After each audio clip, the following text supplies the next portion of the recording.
4 दिवस लगातार पाणी पडते. टेरेस भरलेला, पाईप चोकअप झालता. 300-350 वर्ष जुना झाड, 4-5 पिढ्या गेल्या असतील, तो पण भरला आजकाल. पक्ष्यांची पिल्ली पण मेली त्याच्यानं, गाव पण बुडलं, लय नुकसान पण झालंय. मटण घेतलेली सकाळची इथं किचन साफ करायला घेतलेला मम्मीसनी, फ्रीज-बीज सगळा पळालो वरती मी डायरेक्ट थांबलोच नाही. मला सांगन काय म्हणून. चौथ्या माळ्यावर जेवायला मोठे होतं चिकन तळलेली कोलंब्या का काहीतरी होता रस्सा पुऱ्या होत्या. मोठे मीने डेरलेच्या भावनानं दिव्या दिला जेवायला बोलवलं. जेवतं का 4-5 वेळेला विचारला म्हणा मी कसं जेवण कलती मम्मीसला पिकी मटण बनवायला सांगलेली रश्शावाली. वर्षी पिठान भरलेलं मोठे आणलं फक्त 2 पप्पूस गेला पार्टीला. आम्ही तिघं बसलो जेवायला. आयो कलती बसलेली जेवायला. रविवार त्याच्यानं आज जाम खाला नंतर परली चीज इथं लय जुनी चीज आहे ही, म्हणजे 4-5 पिढ्या गेल्या असतील आमच्यानं. पक्षी पण त्याच्यानं जाम मेलतं. लगेच मशनी बोलून झाड कापाकाप केलं. रस्ता ब्लॉक झालतं तर मधीन एक सुट्टी झालती. रविवार आज कव्हर करते बरं सुट्टी. नको 6 दिवस पाहिजेच हप्त्यांची. तर मग आलो जिमला.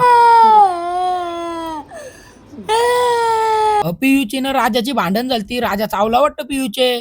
पिऊला राहायला लागली. संगीता मीने नंतर लय मारला राजाला कोंडवला. बॉम्बे पाड्याला जाताना रस्तं चोकअप झालतं. पायपाशी वल पारलं ना आता पाणी कमी झालाय. चीज पण रस्त्यांची सरकवून झालती. तुकडं पारलेलं चिचाचं बाजूला पडलेलं तुकडं घरा येऊन मग रातची अंडी घेतलेली. त्याने जरासं बेसन लावून फ्राय केलं. रॉयल वन भाकर होती. ज्वारीची भाकर होती. रातचे 2 वाजता अचानक काय वाटलं तर उठलो तर गॅलरीत गेलतो तर पाणी धोधो येते कलती. मग टेरिसवर गेलो फारकानं. इथं इटा लावलेला बारके पोरे संध्याकाळची स्विमिंग पूल बनवायचा होता तर ते इसारला काराला म्हणून मी सगळं पाणी साठलेलं. चला साठी एवढंच पाणी काढून झाला. Good night.